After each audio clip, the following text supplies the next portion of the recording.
Aethraal, a land of vibrant life and ancient magic. 5 nations, each holding a unique dominion over the elements, stood as guardians of this world. For centuries they were bound by the Divine Pact, a sacred agreement forged in the heart of creation.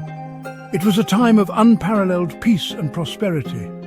The land flourished, magic wove through everyday life, a symphony of power controlled. The Divine Pact was more than just a treaty. It was a living energy, a web of interconnectedness that pulsed through the very essence of Aethraal. It ensured a delicate balance between the nations. It reminded each nation of their shared responsibility to protect Aethraal, to safeguard magic, to preserve harmony. Generations passed, each inheriting the legacy of the pact. Stories of its creation became legend. The world knew only peace. It had been so long since true conflict had darkened their doorsteps. They had grown complacent. They had forgotten the price of peace.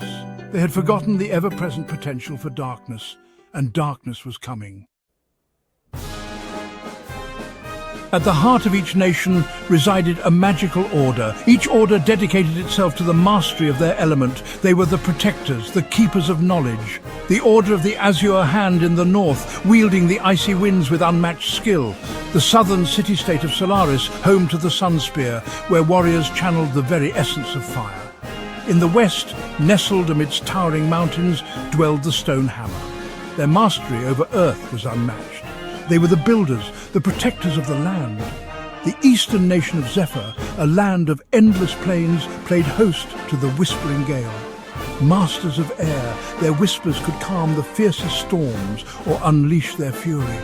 Finally, in the heart of Aethraal lay the Emerald Circle.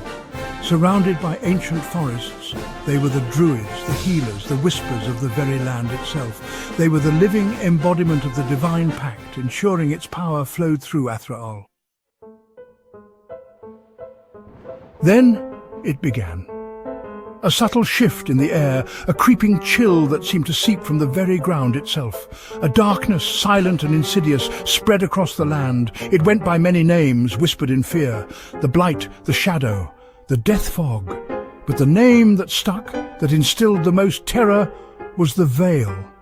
It began slowly, a village shrouded in an unnatural mist, cut off from all communication, travellers vanishing on once safe roads, whispers of strange creatures lurking at the edges of the darkness.